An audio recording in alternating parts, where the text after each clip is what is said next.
I'm going to talk a little bit about this important effort, which has been authored in partnership with my good friend from the wonderful state of Maine, Senator Collins.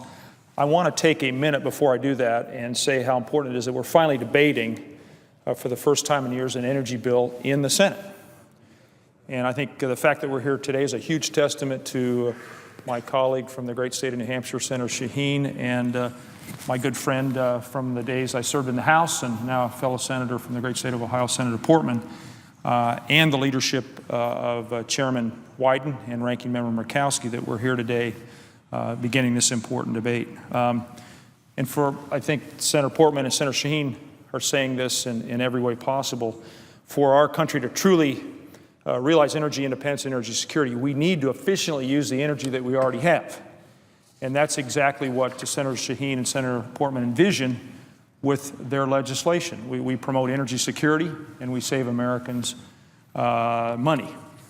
So with that backdrop, Mr. President, let me turn to our amendment. Improving the energy efficiency of our schools is a no-brainer. And that's why I'm proud to partner with Senator Collins to make sure our efforts have the biggest bang for the buck.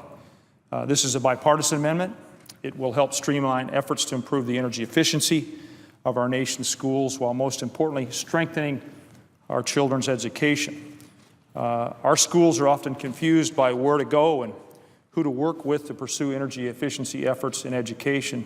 And this is in part because of how many agencies and departments, state governments, and the like are involved. So by providing a coordinating structure for schools to better navigate existing federal programs and the financing options available to them, we're going to pare back duplicative efforts and make it easier for schools across my state of Colorado and across the United States to save thousands of taxpayer dollars each year that then can be reinvested in strengthening our education system.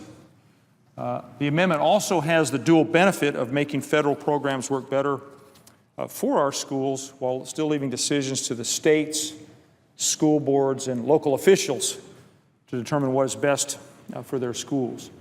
This is a common sense amendment, and I truly hope we get a chance to debate it, to have an up or down vote on it. And before I yield the floor, Mr. President, I'd also like to point out, and I know my colleague Senator Wyden is well aware of this, and Senator Shaheen, Senator Portman, Senator Murkowski, that when we have schools that operate on an energy efficient basis, studies show that our young people, our children, learn more effectively, because if you're in an environment that's comfortable, where the light is appropriate, where you can see, where you can take in what's being taught, you're of course going to have a better educational experience. And a better educated America means a stronger America, means a more productive America, a more competitive America. So this has benefits across the board in every way imaginable. The broader effort that Senator Shaheen and Portman have brought forward, but also that Senator Wyden and Murkowski are helming here on the floor of the Senate. So again, I just want to draw attention to this important amendment. I want to thank my colleague, Senator Collins. I know she will be here later to talk about her perspectives and the other good work that she's going to do when it comes to this important piece of legislation. So with that, Mr. President, I yield the floor, and again, thank my colleagues.